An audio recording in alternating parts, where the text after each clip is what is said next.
El título de este mensaje es ¿Comunión con quién? Vamos a continuar la trilogía que comenzó la semana pasada. La semana pasada vimos la primera parte, hoy vamos a ver la segunda parte. ¿Sí? Vamos a hacer una introducción y nos vamos a meter en el tema de hoy, en esta segunda parte. ¿Comunión con quién? Yo espero que la semana pasada, ya arranqué derecho.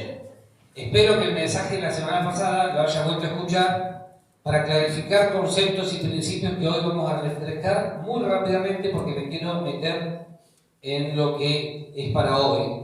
Y después vamos a compartir la cena del Señor. Yo sé que no es primer domingo de mes ni nada por el estilo, pero de alguna manera es comunión lo que vamos a disfrutar esta mañana. ¿Sí? Comunión, dijimos la semana pasada, es la alianza entre dos palabras, común, unión. Como punto de partida necesitamos refrescar eso. Comunión es una alianza entre dos palabras, común y unión. Dijimos que común, tiene que ver con algo que es corriente, con algo que es frecuente, con algo que es admitido como normal por una mayoría.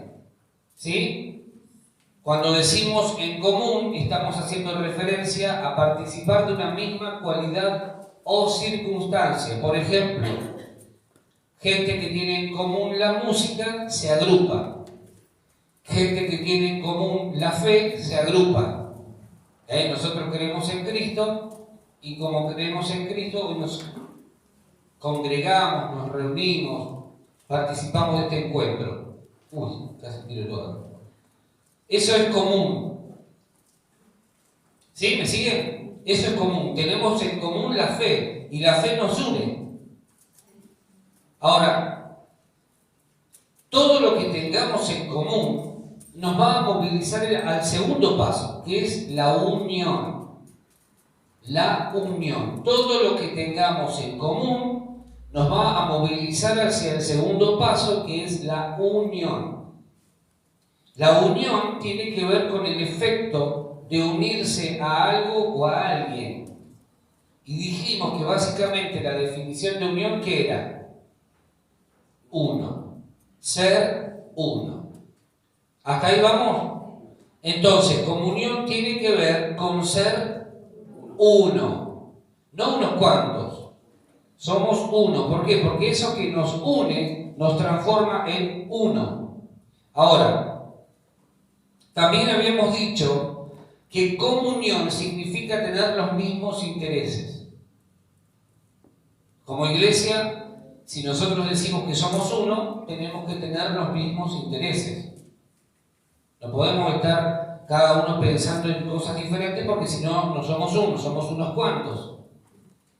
¿Sí? Si nosotros decimos vamos todos para allá, vamos todos para allá. ¿Por qué? Porque si algunos van para allá y otros van para allá y otros van para allá, entonces no somos uno. Y eso es división. Y la división impide que Dios se manifieste. Por eso el diablo se jacta y el diablo hace todo lo posible para generar división. La división rompe la unidad. La división rompe la unidad. Y cuando no hay unidad, Dios no puede obrar, porque la división Dios nunca la va a bendecir. Por eso, una iglesia dividida nunca va a crecer. ¿Sí? ¿Me siguen? Háganme así, aunque sea. Así yo sé que están conmigo. La división Dios nunca la va a bendecir. Por eso te vas a dar cuenta que van a pasar años y años y una iglesia que nació de la división nunca va a ser bendecida. Simple y sencillamente porque Dios no bendice la división. ¿Sí? Perfecto. ¿Comunión con quién? Vamos a Génesis 2:18.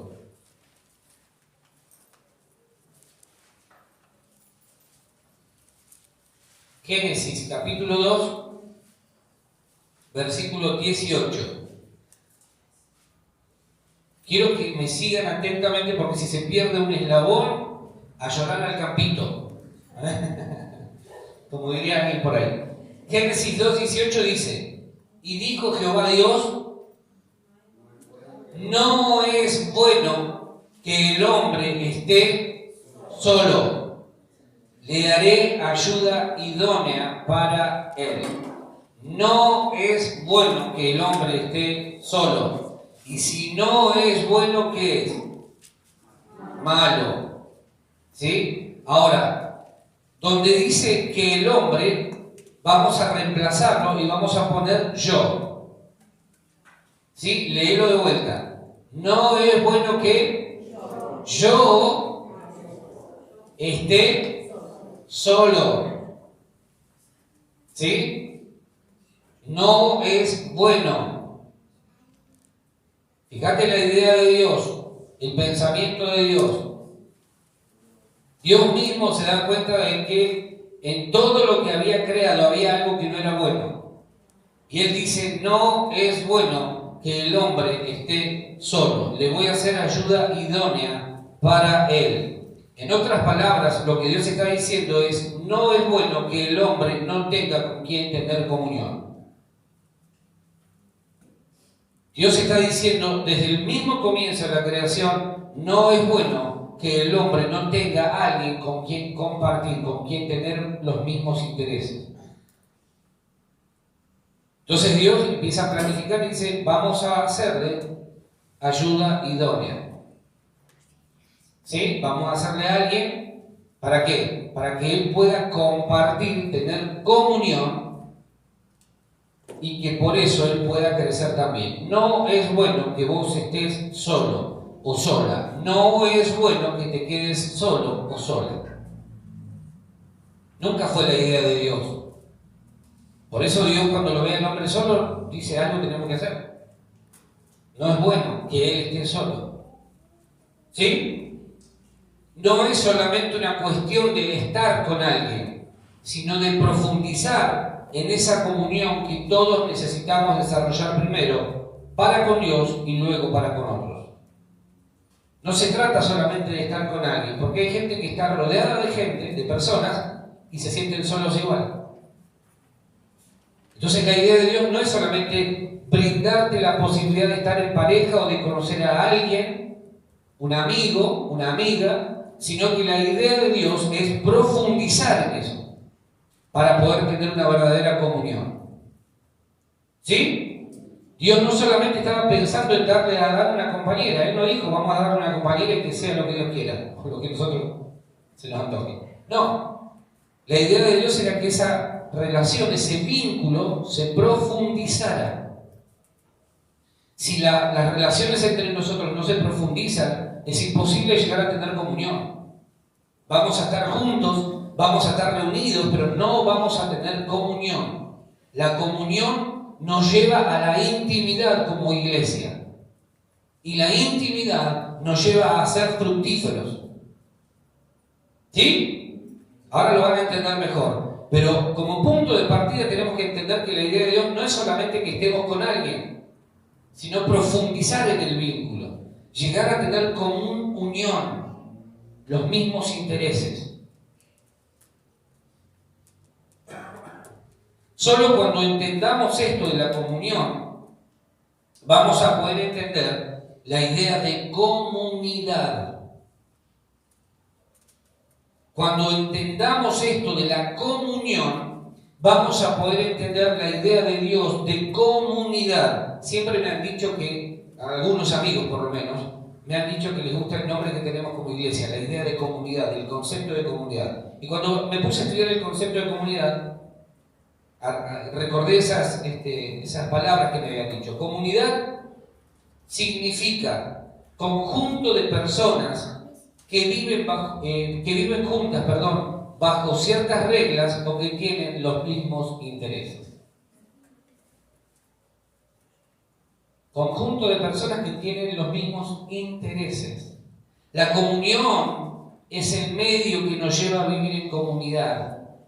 Síganme la idea porque vamos a salir de hoy más maduros en esta idea de comunión. ¿Por qué Dios quiere que tengamos comunión? ¿Por qué la Biblia en el Nuevo Testamento, sobre todo cuando la iglesia nace, habla mucho de la comunión? ¿Por qué se toma tanto tiempo el escritor bíblico y el Espíritu Santo de inspirar a los escritores a hablar de la comunión? ¿Sí? La comunión es el medio que nos lleva a vivir en comunidad, y la comunidad nos motiva, nos anima a la comunión. Nosotros como comunidad, nosotros como pastores, cuando vemos que alguien nos viene y le decimos, dale, vení, estamos motivando a esa persona que hoy no vemos, por ejemplo, a la comunión. ¿Por qué? Porque es en la comunión donde crecemos, es en la comunión donde recibimos instrucción de Dios, es en la comunión donde nuestra vida espiritual se solidifica y se fortalece. Si no hay comunión, entonces no hay comunidad. Y si no hay comunidad, no hay nada. La idea de Dios es que tengamos comunión. Por eso vuelvo a decir lo que les dije recién. Felicito el hecho de que se hayan juntado las mujeres. Más allá de cuál sea el objetivo principal, las felicito, y felicito a los hombres que nos vamos a juntar, y felicito a todos los encuentros de preadolescentes y el encuentro de niños cuando se juntan. ¿Por qué? Porque ahí hay vida, en la comunidad y en la comunión hay vida. Y eso es lo que tenemos que entender. Por eso nos reunimos. No nos reunimos por costumbre o porque tengamos ganas de hacer alguna cosa. Bueno, no tenía nada que hacer el domingo, me levanto y me voy a la iglesia. Porque entendemos que hay vida de Dios en la comunión. No se puede tener comunión lejos o fuera de la comunidad. No se puede tener comunión. Yo no puedo tener comunión con alguien que está lejos o fuera de la comunidad. La comunión es con los que forman parte de la comunidad. Esto es así, nos guste o no. Dios vio solo al hombre y se dio cuenta que no era bueno para el hombre estar solo y no le presentó un animal. Después a Eva le presentó un... Dijo, bueno, Eva, no tenía otra opción, ¿qué quería que haga? Le presentó un animalito. Dios vio al hombre solo y se dio cuenta que no era bueno. No era bueno que el hombre esté solo. Entonces, crea del mismo Adán una mujer. Le presentó una mujer. ¿Qué le presentó? Una mujer. No le presentó un XXYZ. No le presentó un, no sé, le presentó una mujer. ¿A quién? Al hombre. A la mujer le presentó ¿qué? Un hombre. ¿Y al hombre? Perfecto. Que no nos engañen, que no nos venga, bueno, es que ya desde el comienzo estaba la cosa media, la balanza medio inclinada. No. A Eva le presentó a Adán. Y Adán le presentó a Eva. Punto. Se terminó la historia. Mirá lo que dice el versículo 23 de Génesis 2.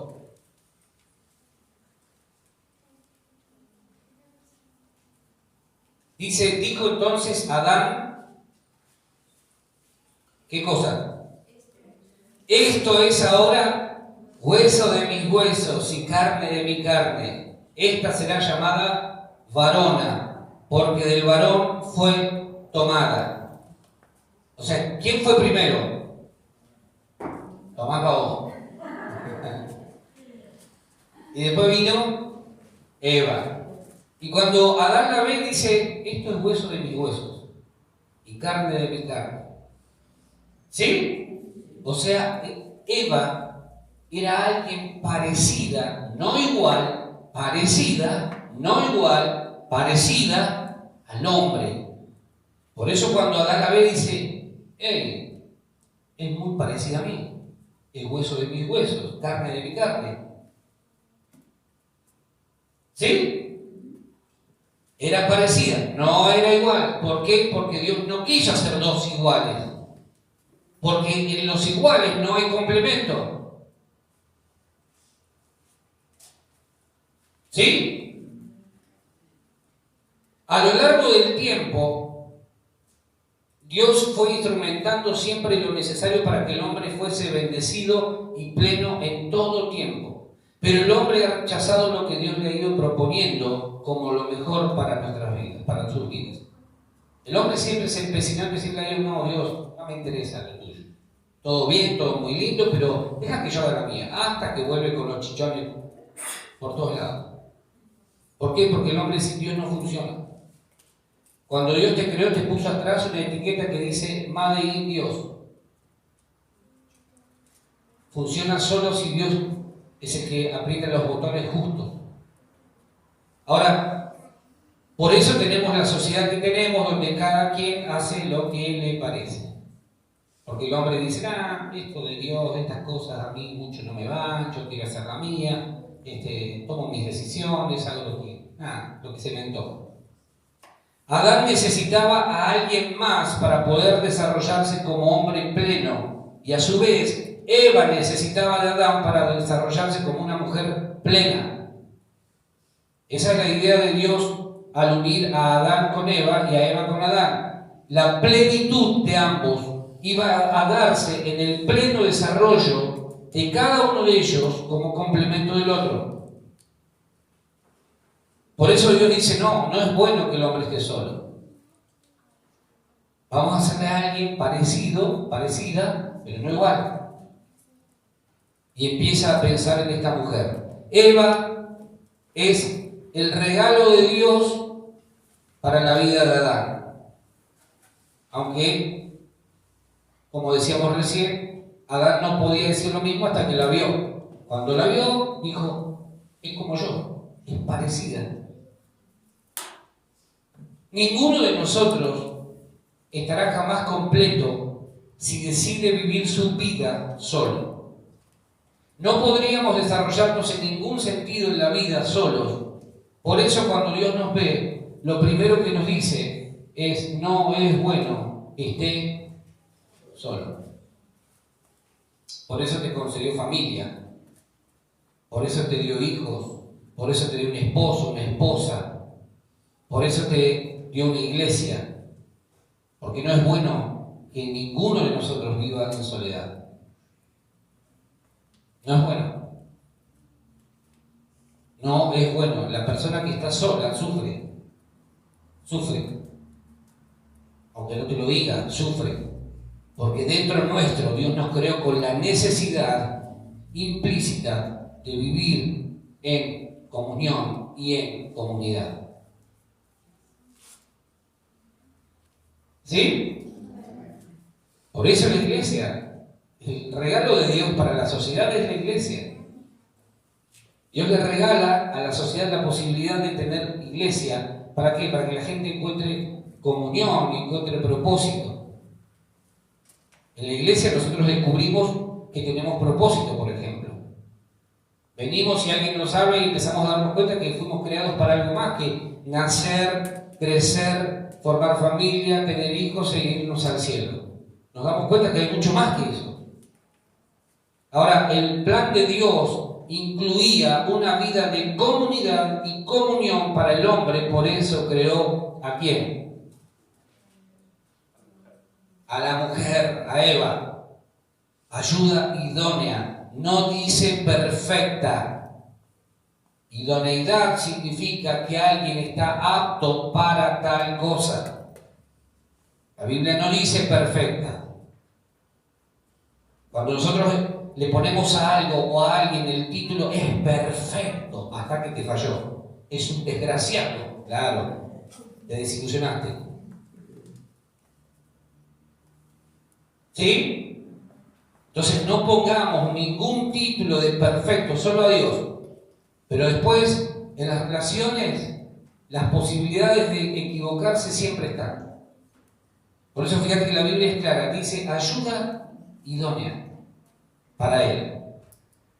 Ahora, fíjate lo que dice el versículo 24. Esto se va poniendo bueno.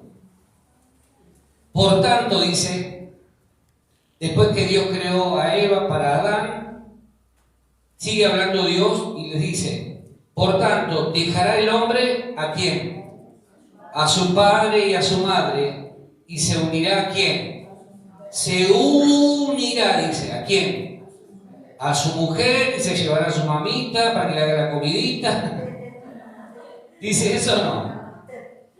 Y se unirá a su mujer y serán una sola carne. ¿Qué dijo Adán de Eva? Hueso de mis huesos, carne de mi carne. Aunque somos dos, vamos a transformarnos en una sola carne. ¿Sí? No, está bien. Una sola carne, pero ya lo vino yo. Una sola carne. Fíjate, Adán la ve y dice: es parecida a mí. Hueso de mis huesos, carne de mi carne. Y Dios viene y le dice: vas a dejar padre y madre. Adán no tenía padre y madre, así que no tenía ningún conflicto. No le fue muy difícil dejar padre y madre. Dice: ¿qué tipo de dejarlo? Sin embargo, Dios viene y le dice: dejará el hombre, deja sentado como mandato para la fundación de una nueva comunidad. Dejará el hombre a su padre y a su madre y se unirá. Fíjate que es la primera vez en la Biblia que se menciona la palabra unirá, unión, unidad. Y Dios lo habla en el marco del matrimonio, de la pareja. Y se unirá a su mujer y serán una sola carne. Es la primera vez que aparece ese término, unidad. ¿Sí? Unido. Para poder unirnos y llegar a ser uno, hay cosas que debemos dejar. Hay relaciones que debemos dejar si queremos ser uno. Porque hay gente que no quiere que vos seas parte de la comunión, de la comunidad. Por eso Dios es claro. Dios le dice: ok, ustedes van a formar una nueva comunidad, una nueva familia. Entonces, como mandato fundacional para esa nueva comunidad, vamos a dejar sentado para toda la familia que vendrán después que el mandato primero es: para ser uno hay que dejar padre y madre. Entonces el hombre se unirá a su mujer y serán una sola carne. No dice aborrecerá o menospreciará padre y madre, odiará a padre y madre. No dice eso, dice dejará.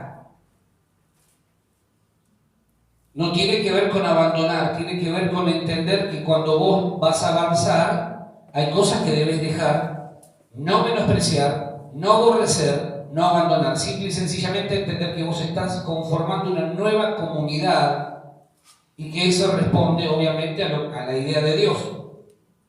¿Sí? Hay muchos que dicen: no, dejará, como abandonar. Y eso no es lo que la Biblia dice. ¿Estamos? Tenemos que tener mucho cuidado con esas cosas. Porque hay gente que le hace decir a la Biblia cualquier cosa.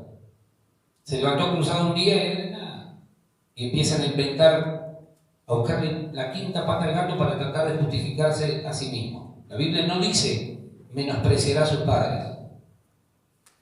Porque si no, no podría decirte después: honra a tu padre y a tu madre.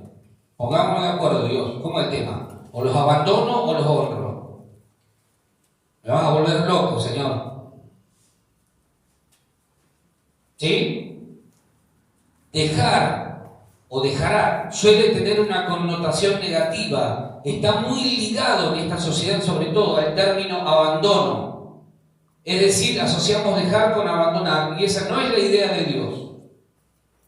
No es la idea de Dios. Ahora, lo primero que necesitamos decir es que para que Adán pudiera ser uno, Con Eva, él debía dejar padre y madre. Dijimos que él no tuvo mucho drama con esto porque no tenía papá y mamá. Es como aquellos que se preguntan, ¿Adán tenía ombligo? Y se quedan a vivir. Tampoco tenía papá y mamá. Sí, es un misterio de la vida, de lo que Dios hizo. Entonces, es más lógico pensar que eso de dejar padre y madre no eran palabras de Adán, sino de Moisés, que fue quien escribió el Génesis, el Éxodo, Levítico, Números y Deuteronomio. Los 5 primeros libros de la Biblia los escribió Moisés. Entonces es más probable que sea Moisés quien escribió ese mandato de parte de Dios y no Adán. ¿Sí? Hasta ahí vamos. Ese es el primer mandato. Ese es el primer mandato que Dios le da en relación a ser uno con su mujer. Dios agarra, viene y le dice a Adán, dejará al hombre padre y mujer, padre y madre, y se unirá a su mujer y serán una sola carne. ¿Sí? ¿Hasta ahí se entiende? En segundo lugar, tenemos que entender que el fracaso de muchas parejas se debe a que no han sabido cortar el cordón umbilical. No se corta, no tiene un cordón, tiene una cosa enorme. ¿Sí? Entonces eso genera conflictos en las parejas. ¿Por qué? Porque cuando hay una discusión en la pareja, en otras parejas, acá yo sé que no pasa, en otras parejas que conocimos hace unos años atrás, alguno de los dos, ¿qué hace? En vez de ir al psicólogo, va a casa de mamá y papá. ¿Sí? Entonces, mamá y papá que dicen, es un desgraciado, yo te dije que no te convenía. Entonces, en lugar de unir, ¡tra! Y la Biblia dice, esto lo voy a enseñar la semana que viene, no se lo pierda, no lo quiero spoilear, venga la semana que viene. La Biblia dice que lo que Dios ha unido,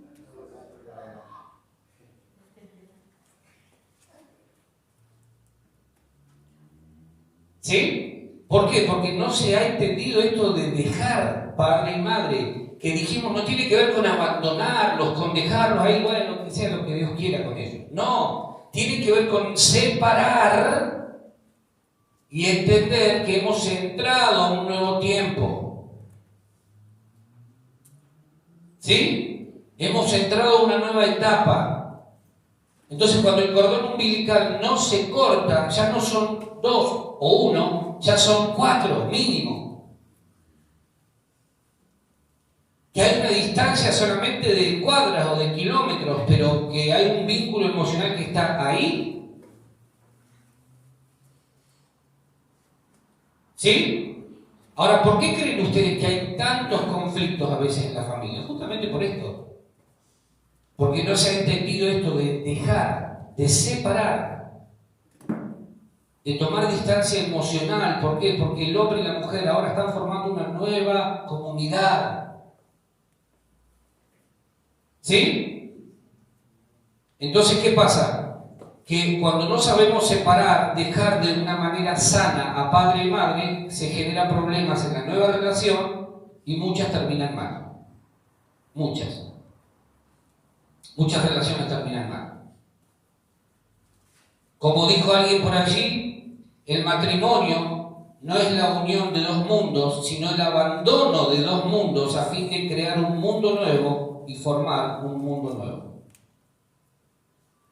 ¿Sí? No es la unión de dos mundos, es el abandono. O sea, vos tenés que abandonar, y esto siempre se lo decimos a las parejas nuevas que se van formando, siempre le decimos, tenés que dejar, o mejor dicho, trae tu mochila, él trae su mochila, se ponen las dos mochilas en la mesa y vemos, porque tampoco es que es todo malo, hay cosas que son muy buenas que traemos de nuestra familia de origen.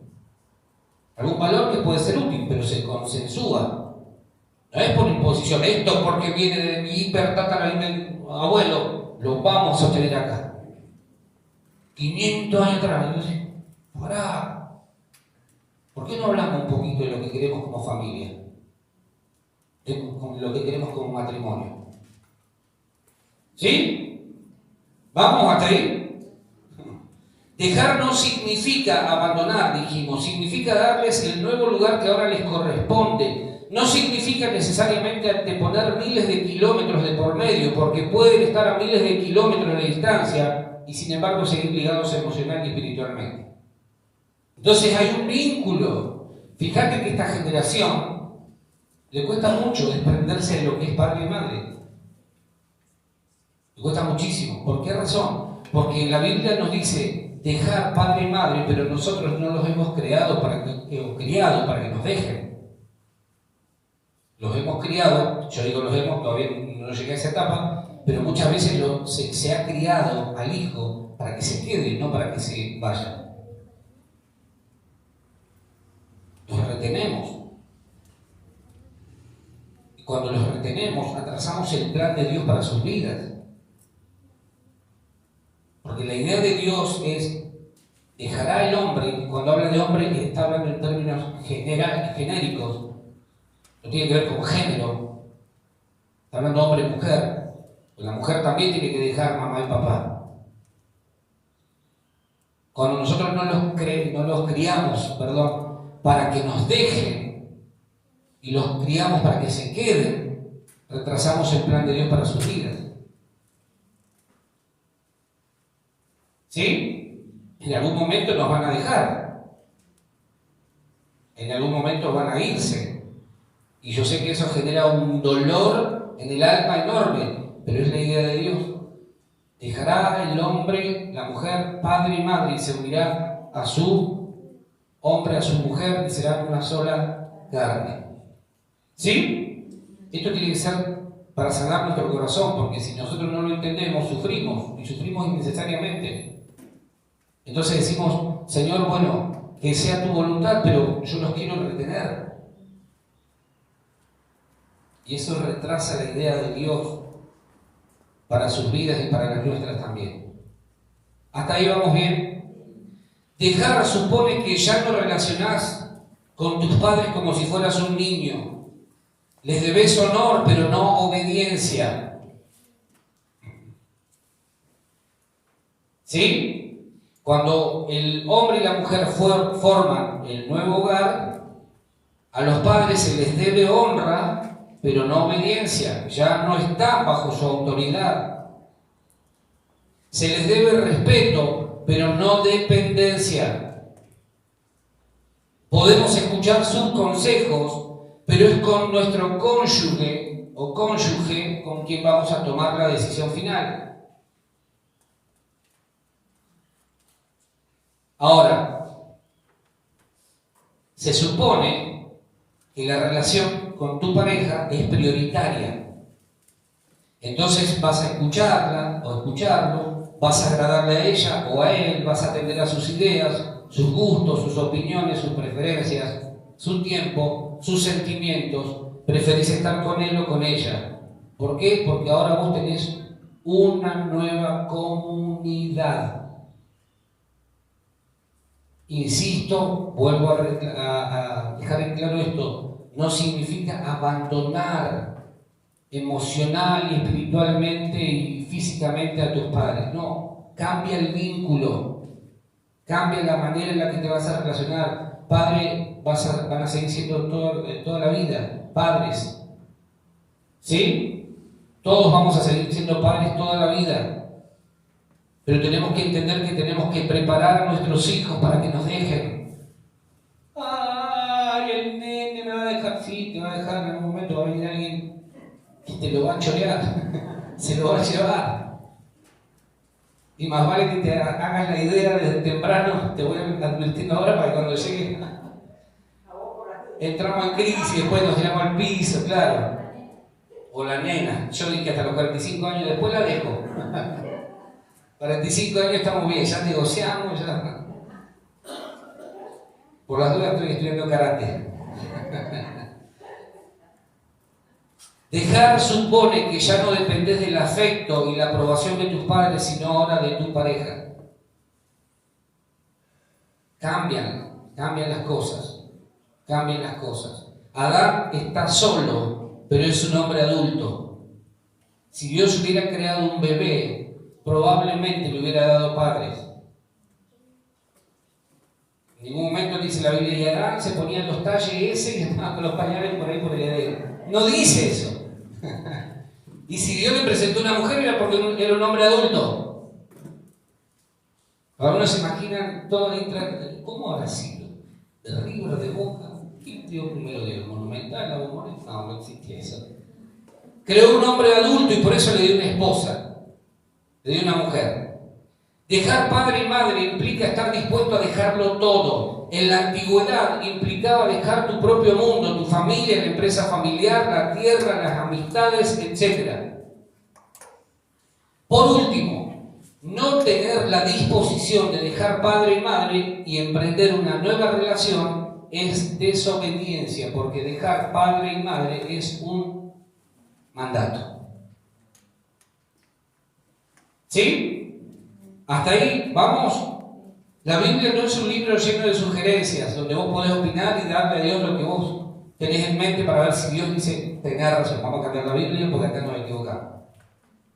Es un libro de mandatos. Y en el obedecer esos mandatos, a nosotros nos va bien. ¿Sí? Tenemos que preparar. Todo padre y madre tiene que preparar a sus hijos para que los dejen, no para que se queden. Los tenemos que preparar. ¿Sí? Ir preparándonos, porque esa es la idea de Dios. No sabemos dónde van a volar ellos, no sabemos. Y los que tienen hijos grandes saben que muchas veces las decisiones no son las que les gustaría a ustedes, pero tienen que, por el bien de ellos, soltarlos.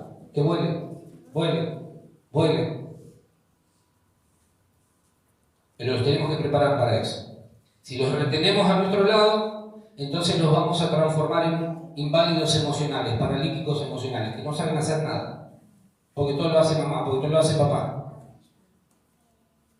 como el ejemplo que les acabo de dar.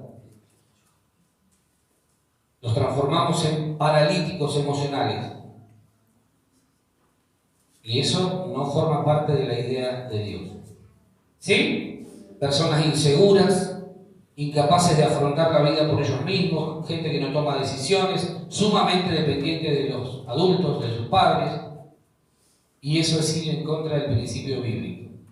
Tenés que preparar a tus generaciones para que se vayan. Amarlos toda la vida, porque eso no está en juego. No estamos hablando, bueno, se terminó la relación, ahora no los amamos, no. Estamos hablando de que ellos necesitan emprender su propio vuelo. ¿Sí? Cambie la cara porque algunos ya tienen cara de sufrimiento. Oh, para eso hoy voy a la iglesia. Justo hoy tenía que venir, porque no me quedé en mi casa. Tenemos que prepararlo para que vuelen. ¿Sí? Amén. Dios le proveyó a Adán una compañera más parecida a él que diferente, hechos de la misma sustancia, pero que ahora son uno. No perdamos de vista esto, son uno. ¿Vos y tu esposa cuántos son? No sé, lo voy a pensar. Uno. Entonces no te independices ahora. No te hagas el independiente ahora. Ni te hagas la independiente. Somos uno. Mirá lo que dice 1 Corintios 15.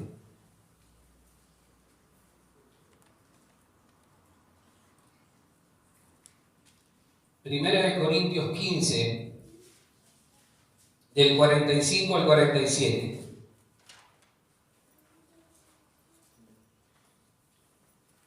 Dice, así también está escrito, fue hecho el primer hombre, Adán. ¿Quién es el primer hombre? Adán, alma viviente. El postrer Adán, espíritu vivificante. Les hablé muchas veces de esto. Adán es el primer hombre, el primer Adán. Cuando la Biblia señala el primer Adán, literalmente es Adán. Y el postrer Adán, literalmente es Cristo, claro. Dice, más lo espiritual no es primero, sino que lo animal, luego lo espiritual. El primer hombre es de la tierra, terrenal, Adán. ¿De dónde lo formó Dios? Claro, de la tierra. Por eso dice, el primer hombre es de la tierra, terrenal. El segundo hombre, ¿quién es? Ahí lo dice. Es el Señor, es del cielo. Te leo una traducción que me aportó un poco más de claridad. Dicen las Escrituras que el primer Adán se convirtió en un ser viviente, pero el postrer Adán, Cristo, es un espíritu que da vida. Entonces, primero tenemos cuerpo humano, humus, tierra, y después Dios nos da un cuerpo espiritual. Recuerden que Adán no fue un ser viviente, no tenía vida hasta que Dios no sopló espíritu de vida en él. Tenía la forma, tenía la apariencia, pero no tenía vida. Hasta que el Espíritu de Dios no fue soplado sobre él, no había vida. ¿Sí? Adán fue hecho del polvo de la tierra, pero Cristo descendió del cielo. ¿Qué significa esto? Varias cosas. Primero, el texto nos dice que de acuerdo a la Biblia, el primer hombre fue Adán. Y que Adán, según Pablo, es un prototipo de Cristo. Lo que Pablo está haciendo es compararlo y lo pone como un modelo de comparación, un prototipo de lo que luego iba a suceder. Adán es un prototipo de Cristo, por eso la comparación en ese texto con Jesús. En segundo lugar, nos dice que Adán fue el primer hombre o el primer humano. El primer hombre perfecto nos dio un cuerpo que es terrenal, Adán. Nos dio un cuerpo que es terrenal. Sigan y métanse en esto porque nos va a volar la cabeza a todos. Adán nos dio un cuerpo que es terrenal. ¿Sí? Nos dio ese tipo de cuerpo. Pero el segundo hombre perfecto, que es Jesús, nos da un cuerpo, otro tipo de cuerpo, que es celestial. ¿Sí? ¿Se entiende? Nosotros también fuimos formados del polvo de la tierra. De hecho, cuando nosotros nos vayamos de este mundo, ¿a dónde nos vamos? Volvemos al polvo. Pero nuestro espíritu vuelve ¿a quién? A Dios, que es quien nos lo dio. Entonces, dice la Biblia también que cuando nosotros nos encontremos con Cristo, este cuerpo no va a ser igual. Acá lo tengo, Filipenses 3:21. Filipenses capítulo 3, versículo 21. Dice, el cual transformará el cuerpo de la humillación. Este cuerpo que vos tenés, que yo tengo y que cuidamos tanto, creo, es un cuerpo de humillación, dice Pablo, para que sea semejante al cuerpo de la gloria tuya, de la gloria suya, por el poder con el cual puede sujetar a sí mismo todas las cosas. Cristo va a cambiar este cuerpo de humillación y lo va a transformar en un cuerpo como el de Él. ¿Sí? Lo va a transformar, porque este cuerpo está viciado, está contaminado. Está contaminado por el pecado, por todas las cuestiones que hacen a la vida de pecado. Entonces, cuando nos vayamos al cielo, cuando nos encontremos con el Señor, lo que va a suceder es que este cuerpo ya no va a entrar al cielo. Va a entrar un cuerpo glorificado. Un cuerpo nuevo. Ahora, así como Adán es un prototipo de Cristo, Eva es un prototipo de la iglesia. En el Antiguo Testamento, la mujer es un prototipo de la iglesia. Si Adán es un prototipo de Cristo, Eva es un prototipo, una forma, una figura que representa a la iglesia.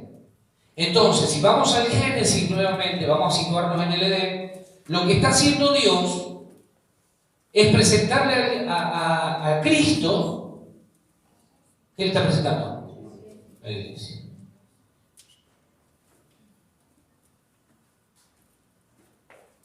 ¿Sí? Ahora lo vamos a entender mejor. Yo sé que cuesta entenderlo un poquito, pero lo vamos a entender. Adán fue formado primero. Síganme esta idea, esta intención, porque nos va a ayudar a entender esto que les estoy diciendo. Adán fue formado primero. Y de su cuerpo, Dios extrajo, formó una hermosa y maravillosa mujer, que se llamaba ¿cómo? Eva. Cuando Adán la vio, dijo, hueso de mis huesos. Sí, guau, dijo aparte. wow. Y miró así y dijo, no, es ella. ¿A qué voy a orar y le voy a preguntar a Dios cuál es? Hueso de mis huesos y carne de mi carne. La reconoció. Cristo fue formado primero y de su cuerpo Dios formó una maravillosa esposa para él llamada Iglesia. En la cena con los discípulos, Él les dijo, tomen, coman, esto es mi cuerpo que por vosotros es partido. Hagan esto en memoria de mí. Adán no fue partido, pero sí abierto su costado para poder crear a Eva. Es decir, del cuerpo de Adán, Dios proveyó una mujer para él. Del cuerpo de Cristo, Dios le proveyó al Hijo una novia y una esposa.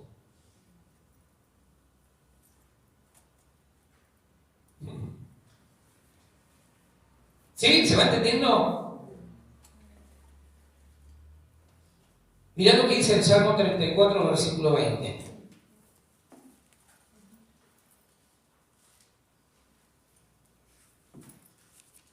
Salmo 34, versículo 20. Dice, Él guarda todos sus ¿qué? ¿Sus qué? Sus huesos. Ni uno de ellos será quebrantado. Otro texto dice, otra versión dice, Él lo protegerá por completo. No se romperá ninguno de sus huesos.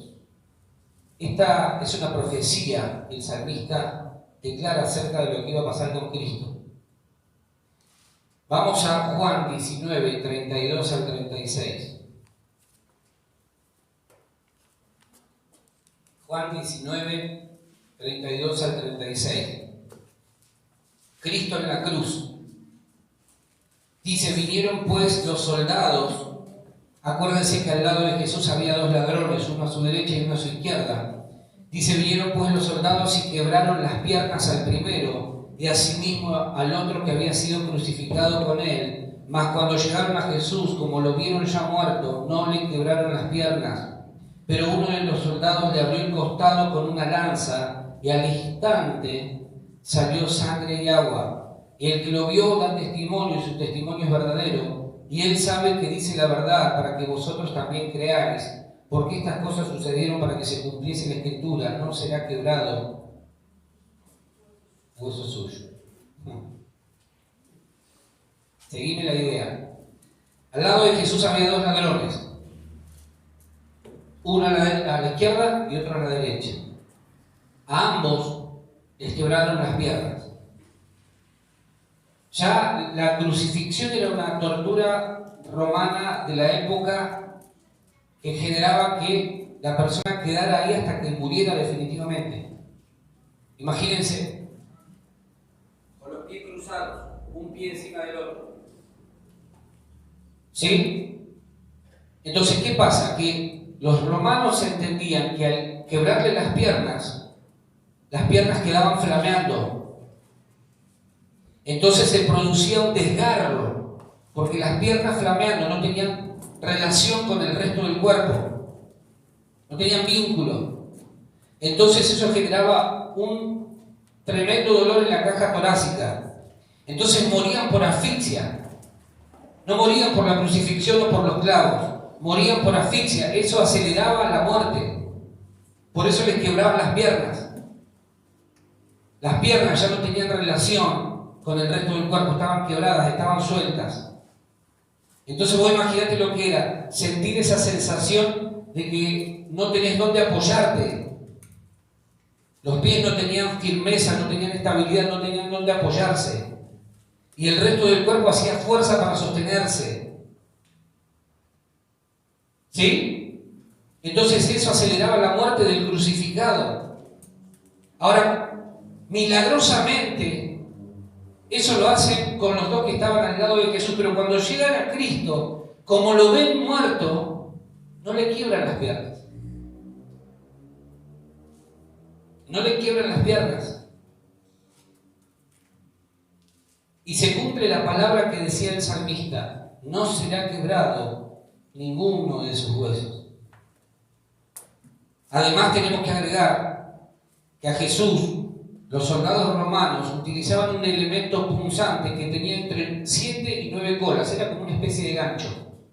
7 a 9 puntas que parecían colas. Entonces eso iba a parar en la espalda de Jesús. Y se clavaba. Cuando ellos tironeaban, arrancaban pedazos de piel. O sea, vos imaginate lo que fue la tortura. Crucificado, clavos en las manos, en los pies. Antes había sido agarrado a latigazos. Su piel acá, si los especialistas dicen que si no moría en la cruz, iba a morir días después producto de las infecciones. O sea, la muerte era segura. Ahora, yo quiero detenerme en este detalle. Si bien a los que estaban al costado de Jesús les quiebran las piernas, ahí dice el versículo 33. Les dije el capítulo. Juan 19, versículo 33. Juan 19, versículo 33 dice: como le vieron ya muerto, no le quebraron las piernas. En otras palabras, no le rompieron ningún hueso suyo. Estaba profetizado que así iba a suceder. Ahora, yo quiero llevarte de vuelta a esto. Y quiero que sigas la línea del pensamiento que quiero compartirte esta mañana. Ningún hueso suyo le quebraron. Mirá lo que dice Pablo, Efesios 5, 29 y 30.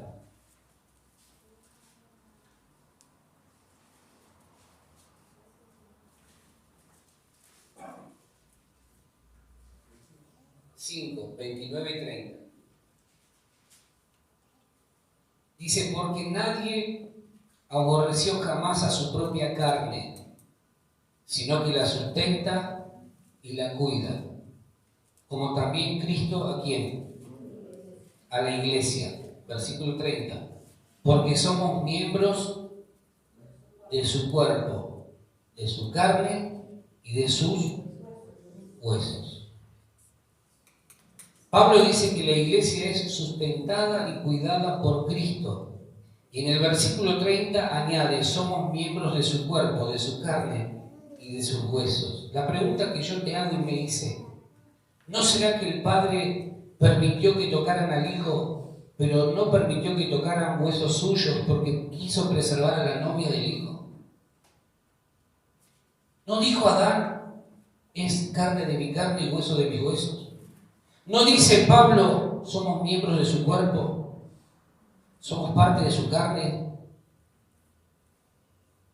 ¿No será que el Hijo y el Padre decidieron en el momento de entregar su vida para que no tocaran a ninguno de sus huesos, preservando así a los que son parte de su cuerpo?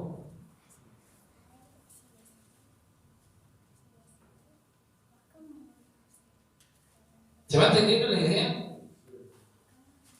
¿No será que el Señor se entregó a la muerte, pero impidió que sus huesos fueran tocados, porque sus huesos son su iglesia amada, su novia bendita? Adán vio a Eva y dijo: hueso de mis huesos, carne de mi carne. Y yo me imaginaba a Cristo diciendo: entrego mi vida, pero no me van a quebrar ningún hueso, porque ese es mi cuerpo. Es mi novia. ¿Sí? ¿Se va entendiendo la idea? Si Adán y Eva son un prototipo de lo que es Cristo y la iglesia, y Adán reconoció a Eva: es hueso de mis huesos, carne de mi carne, ¿qué crees que habrá hecho Cristo? Tóquenme a mí, pero no toquen a mi novia. Tóquenme a mí, pero no toquen a mi esposa, a mi amada. Tóquenme a mí, hagan conmigo lo que quieran, pero no me van a quebrar ningún hueso. Fíjate el amor del Señor. ¿Por qué a los otros sí y a Él no? ¿Por qué a los ladrones sí y a Él no? ¿No será que el Señor mismo dijo, tóquenme a mí, pero no van a tocar, no se atrevan a tocar a mi esposa?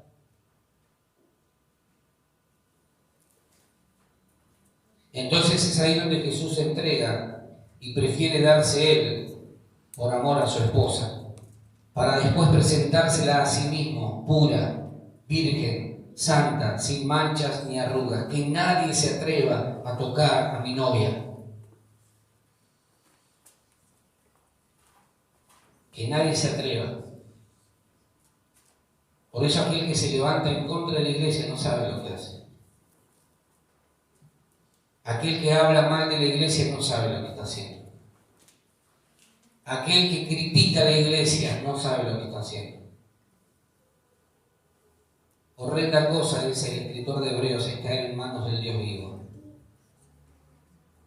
Porque si hay algo que Dios ama muchísimo en la tierra, es la iglesia.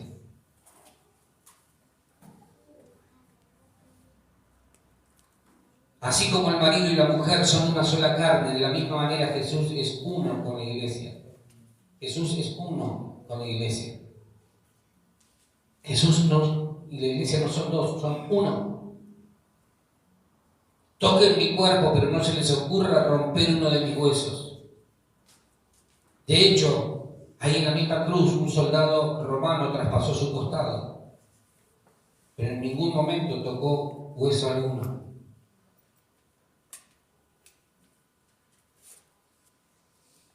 No sé vos, pero yo cuando preparaba este mensaje lloraba, porque yo digo, Señor, tan perfecto puede ser, sí. Hasta en los detalles que parecen ridículos veo el amor de Dios. Él no permitió que nosotros fuésemos quebrados, prefirió Él ir a la cruz y ser violentado de todas las maneras posibles por amor a nosotros. Tóquenme a mí, pero no se atrevan a tocar a los míos.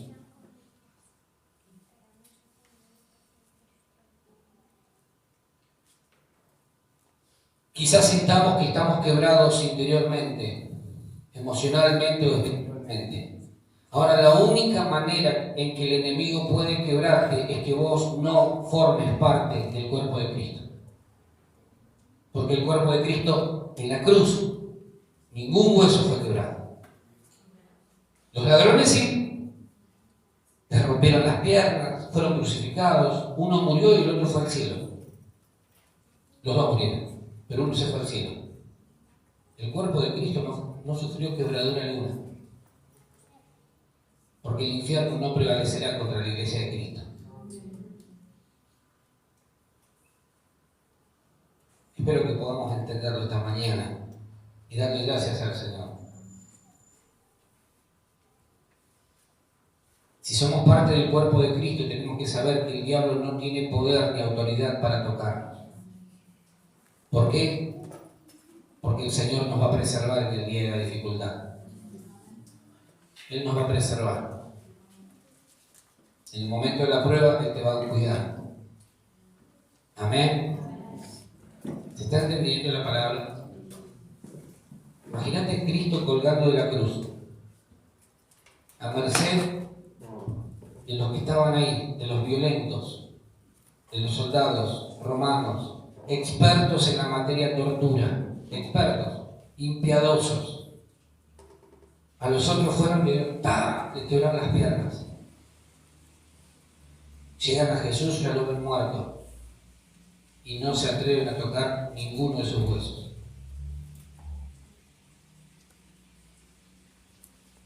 Hueso de mis huesos, carne de mi carne.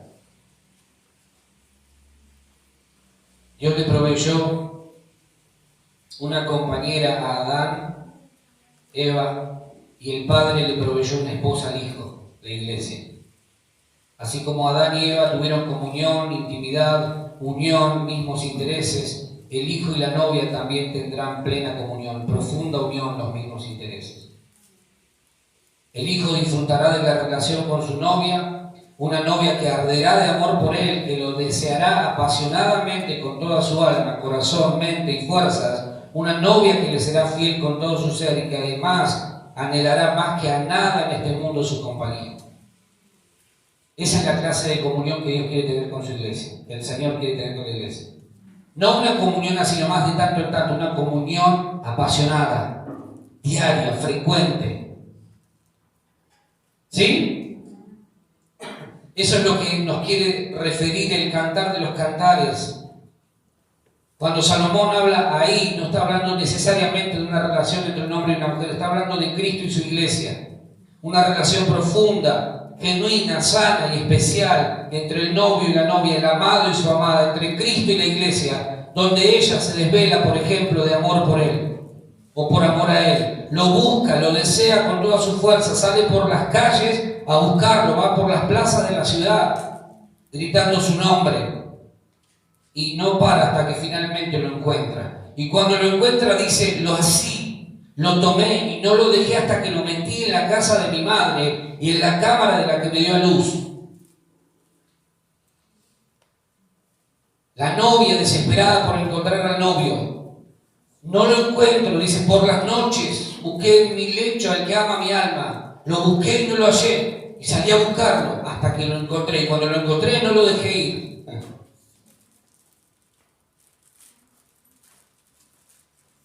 Estoy enferma de amor por él. Eso es lo que dice Cantar de los Cantares. Es una iglesia que espera a su novio, que lo busca, que lo anhela. No me digan nada, estoy enferma de amor por él. Y el novio dice, ¿dónde está esa mujer? Proverbios 31 no es un canto salomónico a la mujer en sí mismo, es un canto, es hablando de la mujer virtuosa, la iglesia. No es necesariamente Salomón hablando de una mujer de carne y hueso, está hablando de la iglesia. Mujer virtuosa, ¿quién la hallará? Acá. Porque su estima sobrepasa la de las piedras preciosas. Su valor es mucho más grande. Tenemos que entender que la Biblia es una historia de amor, es el relato de una historia de amor entre Cristo y la iglesia. No hay otra cuestión. Todo lo demás es relleno. Algo vale la iglesia. Algún valor tiene, porque nadie da lo de mayor valor por algo que no vale nada. Y si Cristo dio su vida por la iglesia, significa, es señal de que algo vale la iglesia. Ningún hueso será quebrado. Su cuerpo quebrado. ¿Fue maltratado? Sí. Muchas veces somos maltratados. Muchas veces somos violentados, pero ningún hueso que forma parte de su cuerpo será quebrado.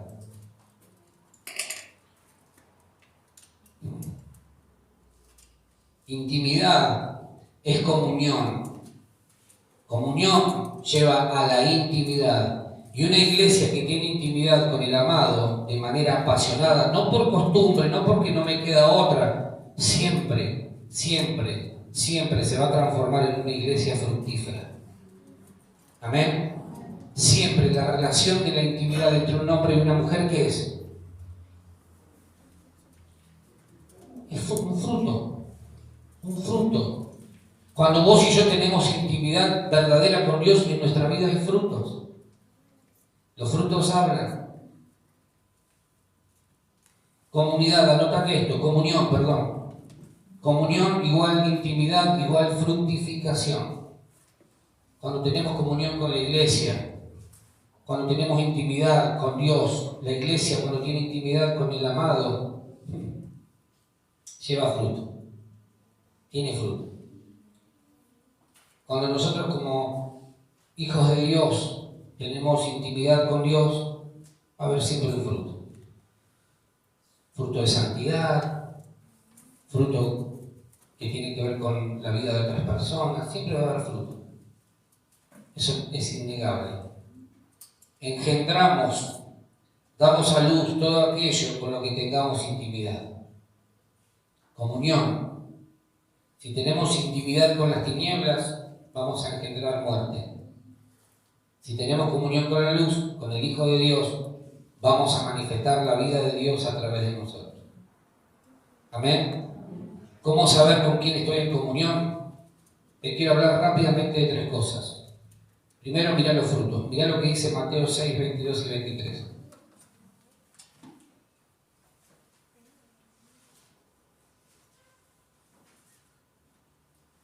Mateo 6, 22 y 23 dice: la lámpara del cuerpo es el ojo. Así que si tu ojo es bueno, todo tu cuerpo estará lleno de luz. Pero si tu ojo es maligno, todo tu cuerpo estará ¿dónde? En tinieblas. Así que si la luz que hay en ti es tinieblas, ¿cuántas no serán las mismas tinieblas? Si estamos en comunión con las tinieblas, una de las señales serán los ojos impuros. Los ojos impuros hablan de que estamos teniendo comunión con las tinieblas, que estamos viendo cosas que no tenemos que ver. ¿Sí? Jesús en ese texto venía hablando de aquellos que tienen problemas con las riquezas. Lean después el contexto. ¿Sí? Pero tiene que ver con todo. Nuestros ojos, lo que ven nuestros ojos, habla de la comunión que estamos teniendo con la luz o con las tinieblas. Si nuestros ojos, dice, es maligno, si tu ojo es maligno, todo tu cuerpo estará en tinieblas. Si lo que vos estás viendo es impuro, entonces toda nuestra vida está en tinieblas. ¿Estamos teniendo comunión con quién? Con las tinieblas. Hace unos días atrás, alguien me llamó y me dice: ¿puede orar por mí? Me llamó la atención, porque hacía tiempo que no hablaba acá. Y me dice: tengo un problema. Después de mucho tiempo volví a empezar a mirar pornografía. Y cada vez va más, cada vez va más. ¿Con quién estará teniendo comunión? Si tu ojo es maligno, todo tu cuerpo estará en tinieblas. Si estamos mirando a otros hombres o a otras mujeres, todo nuestro cuerpo va a estar en tinieblas. Si miramos con codicia lo que es de otros, todo nuestro cuerpo estará en tinieblas. Estamos teniendo comunión con las tinieblas. Si estamos en comunión con la luz, no vamos a tener temor de obrar en la luz, porque nuestras obras son o serán buenas. Amén. Juan 3:19 dice: y esta es la condenación, que la luz vino al mundo y los hombres amaron más las tinieblas que la luz, porque sus obras eran malas. Cualquier cosa que vos y yo hagamos a escondidas, por detrás, a espaldas de otros, revela que nuestras obras son malas y que aún permanecemos en tinieblas. Porque aquel hombre, aquella mujer que obra bien, que hace el bien, que actúa bien, no teme a exponerse a la luz. Amén. Si eso no sucede, es que aún estamos en tinieblas. Primera de Juan 2, 9 al 11. Primera de Juan 2, 9 al 11. Dice: el que dice que está en la luz y aborrece a su hermano está todavía en tinieblas.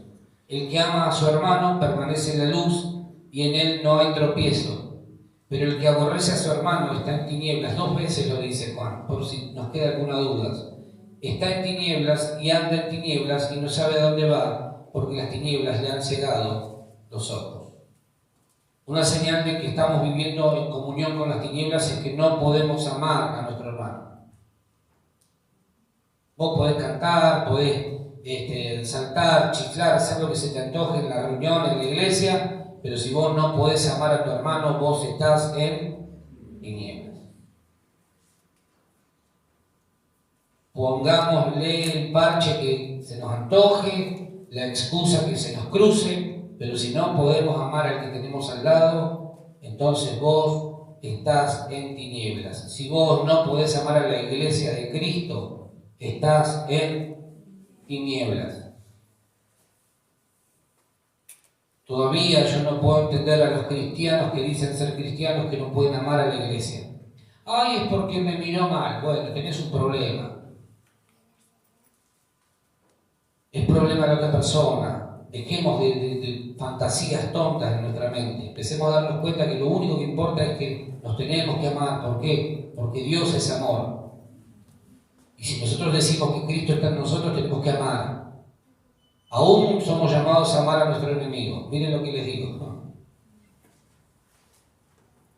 Entonces tenemos que amar al que tenemos al lado. No esperemos perfecciones en términos humanos porque ninguno de nosotros es perfecto.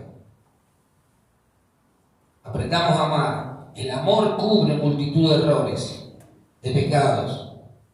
Aprendamos a amar incondicionalmente. Practiquemos esto de amarnos. Practiquemos. ¿Cómo? Y bueno, abrazando, cuidando, preocupándonos por el otro. Amemos de todas las formas posibles. Y si es necesario, como decía alguien, hablemos. En realidad no decía amemos, decía prediquemos de todas las formas posibles. Y si es necesario, hablemos. Lo demostremos el amor.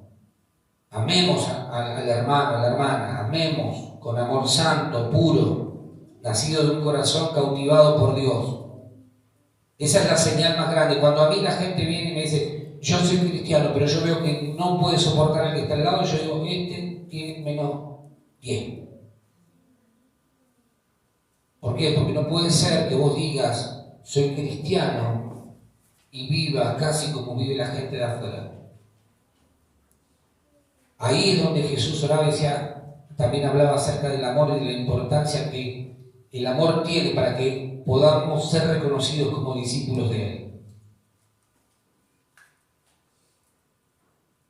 No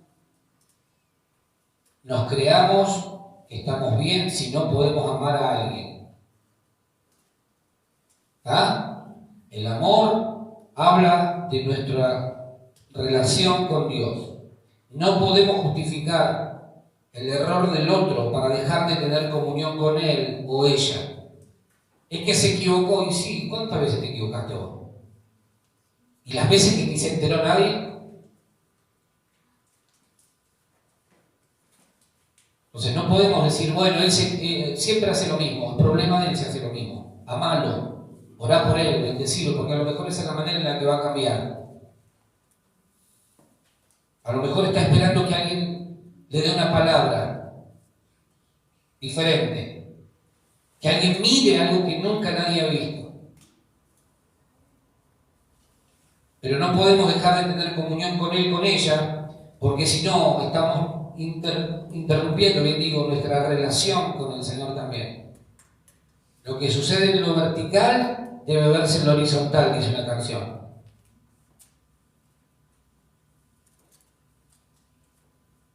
Amén. Cualquier argumento que se quiera plantear para dejar de amar a alguien es señal de que estamos teniendo comunión con las tinieblas. Y Dios desde el comienzo separó luz de tinieblas, porque entre la luz y las tinieblas no hay comunión alguna. Si vamos a ser fieles al Señor, entonces vamos a tener que decir chao a toda tiniebla y abrazar la luz de Jesús en toda nuestra vida.